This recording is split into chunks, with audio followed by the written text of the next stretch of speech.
Alors ici, je vais vous expliquer les pourcentages. Pour bien réussir à faire des opérations et des calculs sur les pourcentages, il faut d'abord comprendre très simplement qu'est-ce que c'est qu'un pourcentage. Un pourcentage, c'est une quantité qu'on rapporte à 100.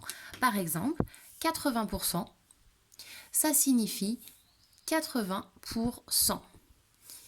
Sur un exemple, si on a 80% de réduction pendant les soldes, ça signifie qu'on va avoir 80 € de réduction pour 100 € d'achat.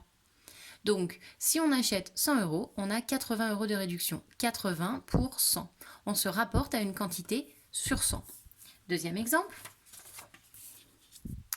Quand je vais au collège, 80% du trajet est en montée. Qu'est-ce que ça signifie? Que sur mon trajet, il y a 80 mètres qui est en montée pour 100 mètres de trajet. Donc on a 80% de mon trajet qui est de la montée. Donc 80 mètres de montée pour 100 mètres de trajet. 80%. Dernier exemple.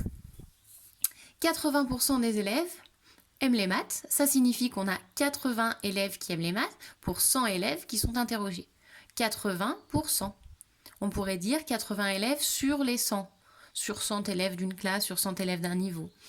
Notre souci, c'est qu'on ne va pas avoir ici une classe de 100 élèves. On ne va pas ici avoir 100 mètres pour aller au collège et on ne va pas ici avoir un article qui coûte pile 100 €. Donc il va falloir faire des calculs. Je reviens sur cet exemple. Si j'ai 80%, hop, je l'ai fait sous forme de problème. J'ai 80% des élèves de la classe de 6e E qui aiment les maths. Mais dans cette classe, il y a 25 élèves. La question est combien d'élèves de cette classe de 6e E aiment les maths? Au niveau de la présentation, on va commencer par écrire ce que c'est qu'un pourcentage. Donc j'écris que 80%, ça signifie, qu'est-ce que ça signifie? Ça signifie 80%. Mais de quoi est-ce qu'on parle? Ici, on est en train de parler des élèves. Donc on va avoir 80 élèves qui aiment les maths pour un total de 100 élèves. Mon problème, c'est que dans cette classe, je n'ai pas 100 élèves, mais j'ai 25 élèves.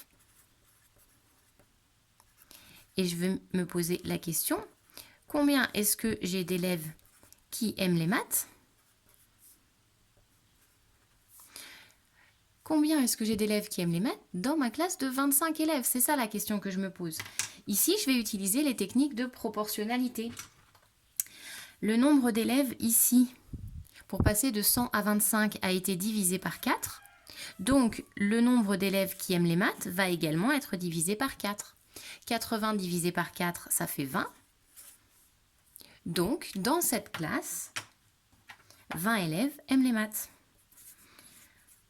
Donc, 20 élèves